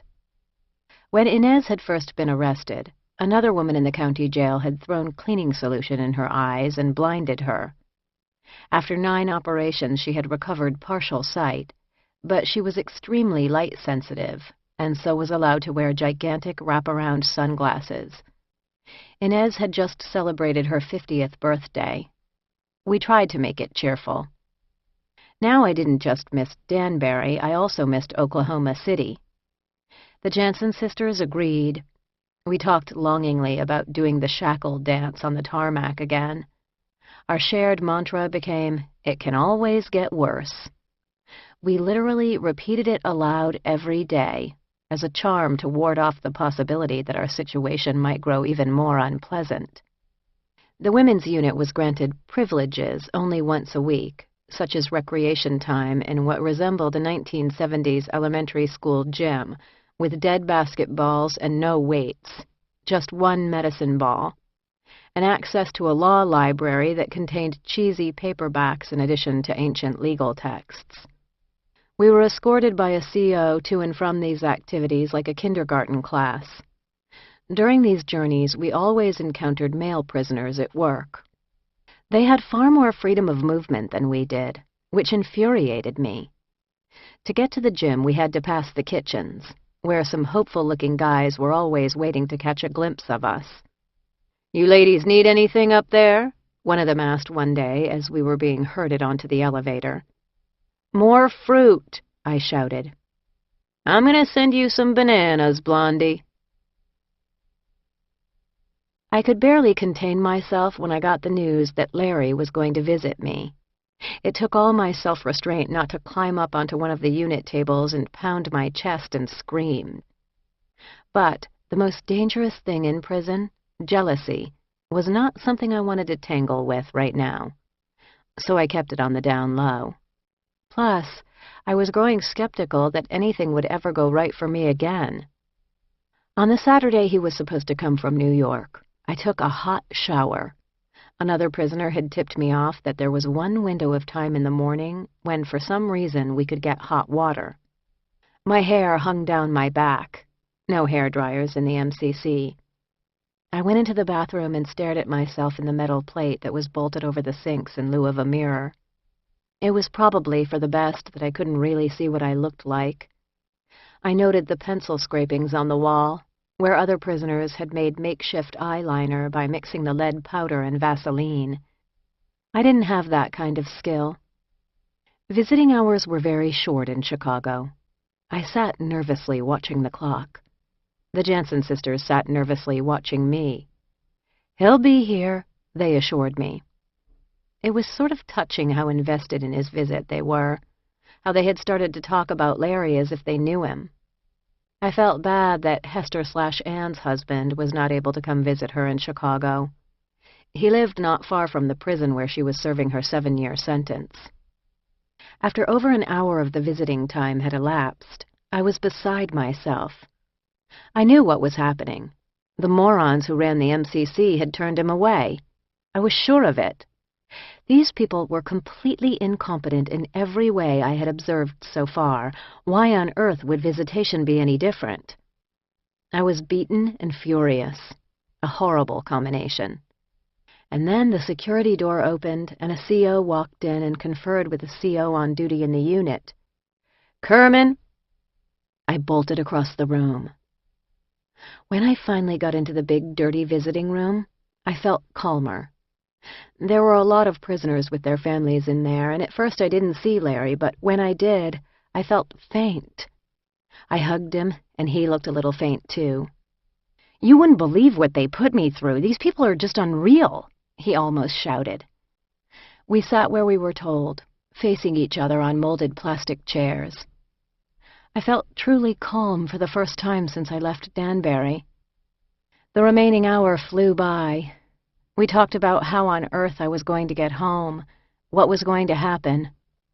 "We'll figure it out, babe," he soothed me, squeezing my hand. When the guards called time, I wanted to cry. After I kissed Larry goodbye, I practically backed out of the room so I could see him as long as possible. And then I was being herded into a room with a handful of female prisoners. Everyone had the post-visit glow of happiness, and they all looked a lot better for it. "Piper, you had a visit?" someone asked. "Yeah, my fiancé came to see me." I grinned like a fool. "He came all the way from New York to see you? Wow!" It was as if he had come from the moon. I just nodded. I didn't want to be boastful of my great fortune to have a man like Larry.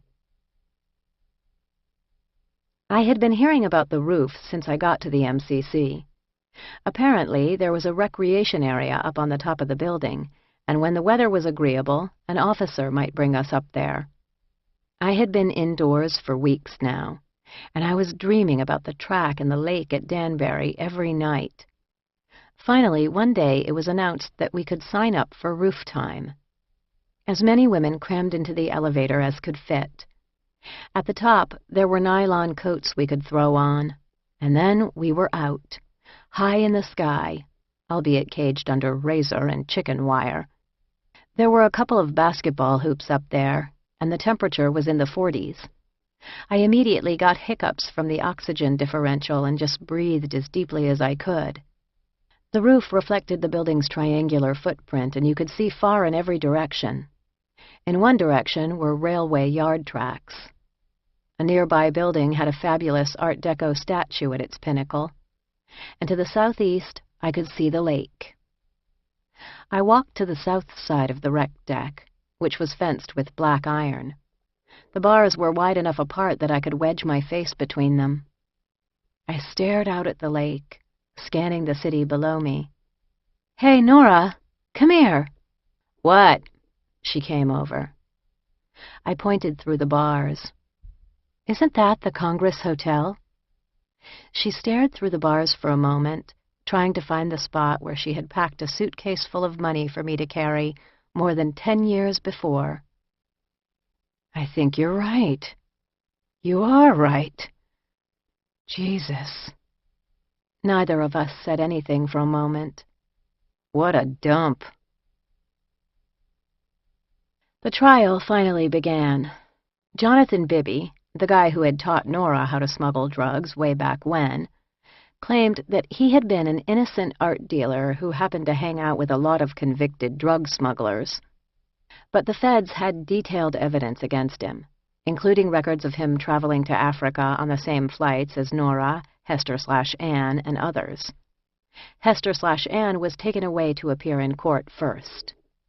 She had known the defendant for years. She came back teary-eyed. The defense attorney had ripped her apart. Nora went out next. I remembered that George Freud was somewhere in the building. I figured there was no way they weren't calling other co-defendants as well. On February 14th, I was called to R&D. "Happy Valentine's Day," cracked Nora. She had no idea how close to drowning she was. My escorts to court this time were older, burlier, and more confident. They were also solicitous. "Is there anything we can get you, Piper?" I was stumped by that one. I didn't smoke. I was pretty sure they weren't going to give me scotch. I would love a good cup of coffee. "We'll see what we can do." I had never seen Jonathan Bibby until I was marched into the courtroom in my best orange jumpsuit and stepped into the witness box. Yet I spent what seemed like hours on the stand recounting my own experience while the jury listened. I wondered what they made of what they were hearing. All of the defense attorney's questions to me centered on Nora, so it was obvious that she was the star witness. I truly hated testifying for the government, but I was also pretty peeved that this jackass didn't have the good grace to plead guilty as his co-defendants had and spare us all this hassle and discomfort. On my ride home, my escorts pulled over under the Al. One of them hopped out and returned with a piping hot cup of Dunkin' Donuts coffee. He uncuffed me. "There's sugar and cream in there. I wasn't sure how you take it." They sat in the front seat and smoked, while I enjoyed every sip of that coffee. I listened to the roar of the train above and watched people going about their lives on the street. I wondered if this was as weird as it was going to get. When it was all over, the jury found Bibby guilty. No one felt good. All I wanted to do was go back to real prison, meaning Danbury, and then go home. Within the stifling women's unit, Crystal, the mayor, made an effort to maintain a faint semblance of prison protocol. Of course, this involved the Lord. Crystal was a big fan and liked to listen to a local minister's daily morning TV broadcast turned way up loud. She was a much more persistent proselytizer than any prisoner I had known in Danbury. Every week she would swing by when they called for the church group to go out of the unit, Bible in hand. "Coming to church, ladies?" The Jansen girls would scowl. Although Hester/Ann had been born again, she shared my distaste for prison religious ceremonies. "No thanks, Crystal." She wasn't giving up easily. I figured you had to fight fire with fire. The next time they called us for gym time, I went to look for Crystal. "You come into the gym, Crystal?" Looking at me as if I had lost my rabbit-ass mind, she squawked with outrage, "What? Gym? You won't find me in no gym, Piper. Tire myself out." That Sunday, she was back, optimistic as ever. "You comin' to church, Piper? It's a good one this week." "I'll tell you what, Crystal. You go on to church, and I'm going to ask you to pray for me. And this week, when I go down to the gym, I'm going to work out for you. Is that a deal?" She thought that was the funniest thing she had heard in months. She cackled all the way out the door. From then on, whenever they called our respective faiths to action, we would sing out to each other, "Work out for me, Piper. Pray for me, Crystal." I cornered the unit manager in his office during his once-a-week appearance on the women's floor. I tried to remain calm as I explained that March 4th my release date was drawing close, and I needed to know what was going to happen next. Would they ship me back to Danbury? Would they release me from Chicago? He had no idea. He didn't know anything about it. He was not concerned. I wanted to break everything in his office.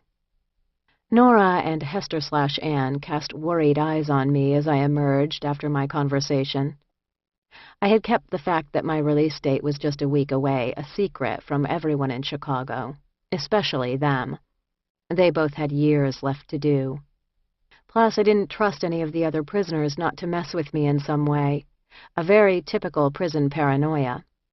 So, as far as the sisters were concerned, I was losing it over Con Air, which was very un-Zen of me. "Let's make dinner," said Hester/Ann. I went to retrieve the hard-boiled eggs that had been on ice since breakfast that morning. Anne carefully sliced each oval in half, and Nora mixed the yolks with packets of mayo and mustard, plus generous dashes of hot sauce from the commissary. I tasted it. "Need something." "I know." Nora produced a packet of hot dog relish. I wrinkled my brow. "Are you sure?" "Trust me." I tasted again. It was perfect. Now I carefully filled each half of the egg whites. Nora sprinkled a bit more hot sauce on top. "Not too much," said Hester/Ann. Deviled eggs. We had a feast. The other women admired our dinner, wishing they had saved their eggs, too. The three of us had carved out a place among the few sane women in Chicago. But my God, it was hard. I said goodbye to the sisters when the next Con Air flight left days later, with them on it. They were mystified as to why I had not been called with them to do the shackle dance on the tarmac. They said goodbye to me with sadness and pity in their eyes. I was so upset that I could barely look at them. Part of it was that I wanted so badly to be on that airplane escaping from Chicago. Part of it was that I knew I would probably never see them on the outs. It felt like there was a lot more to say. When they were gone, I got under a blanket on my bunk and cried for hours. I didn't think I could keep going. Although I was days away from my release date, I wasn't sure of what was going to happen. It was totally irrational, but I was beginning to feel like the BOP would never let me go. As a child, a teen, a young adult, I developed a firm belief in my solitude, the not novel concept that we are each alone in the world. Some parts self-reliance, some parts self-protection. This belief offers a binary perspective, powerhouse or victim, complete responsibility or total divorcement, all in or out the door. Carried to its extreme, the idea gives license to the belief that one's own actions do not matter much. We traverse the world in our own bubbles, occasionally breaking through to one another, but largely and ultimately alone. I would seem to have been ready-made for prison time then. As a familiar jailhouse trope says, you come in alone and you walk out alone. And common counsel is to keep to oneself and mind your own business.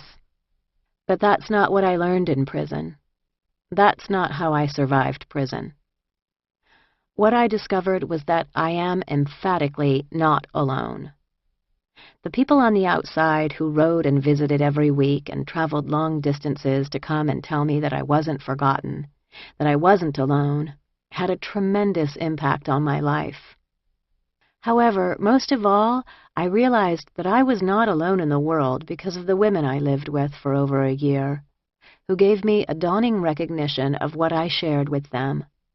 We shared overcrowded dorms and lack of privacy. We shared 8 numbers instead of names, prison khakis, cheap food and hygiene items. Most important, we shared a deep reserve of humor, creativity in adverse circumstances, and the will to protect and maintain our own humanity despite the prison system's imperative to crush it. I don't think any of us could have managed those survival techniques alone. I know I couldn't. We needed each other.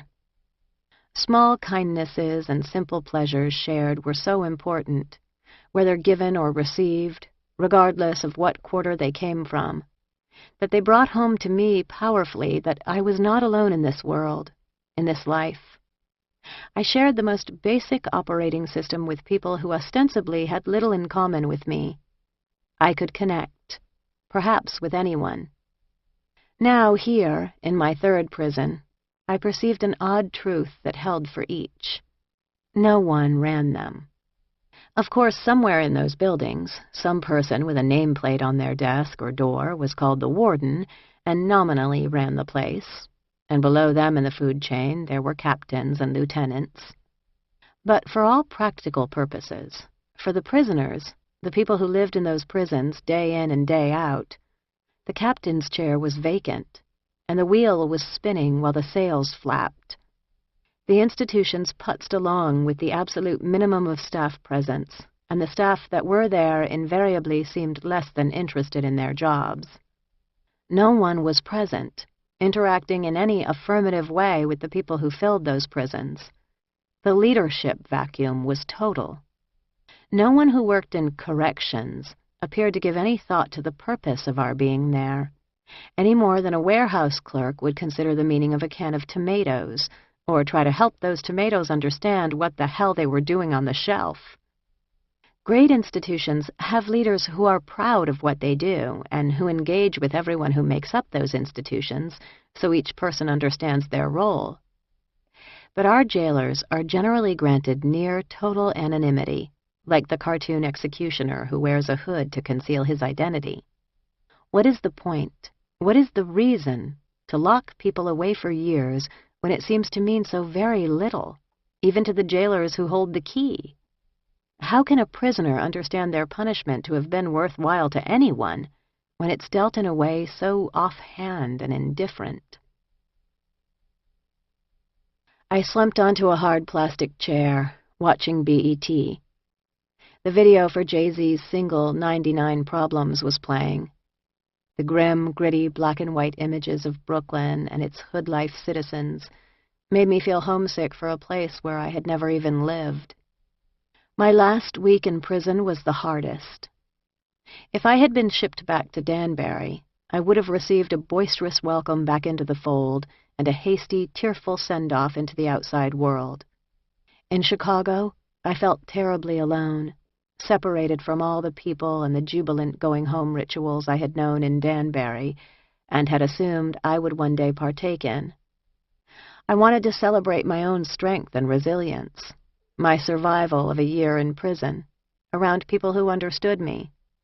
Instead, what I felt was the treacherous anger that takes over when you don't have one bit of control over your life. The MCC still would not confirm that I would be released on March 4th. Yet even the BOP can't stop the clock. And when the day arrived, I was up, showered, and ready. I knew that Larry was in Chicago, that he was coming to get me. But no staff in Chicago had acknowledged that I was going to be released. No paperwork had been shown to me. I was deeply hopeful, but also deeply skeptical about what would happen that day. My fellow prisoners watched the early morning news broadcast of Martha Stewart's midnight release from Alderson prison camp, and soon it was business as usual, with BET music videos battling Lifetime at top volume on the two TVs. I sat on one of the hard benches, watching the guards' every move. Finally, at 11 a.m., the phone rang. The guard picked it up, listened, hung up, and barked, "Kerman, pack out!" I leaped up, rushed to my locker, retrieving only a small manila envelope of personal letters, leaving behind toiletries and books. I was intensely aware that the women I shared the cell with were all at the beginning of their prison journey, and I was at the end of mine. There was no way to give them all the things I now carried in my head and my heart. "You can have anything in my locker, ladies. I'm going home." The female guard in R&D explained that they had no women's street clothes, so she gave me the smallest pair of men's jeans they had, a green polo shirt, a windbreaker, and a cheap pair of fake suede lace-up shoes with thin plastic soles. They also provided me with what she called a gratuity, $28.30. I was ready for the outside world. The guard led me and another prisoner, a young Spanish guy, to an elevator. We looked at each other as we rode down. He nodded to me. "How much time you do?" 13 months. You? 20. When we got to the bottom, we were in the service entrance. The guard opened the door to the street, and we stepped out.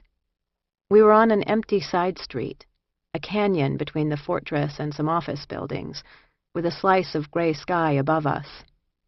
Homie's people were waiting directly across the street in an SUV, and he broke for the car like a jackrabbit and was gone.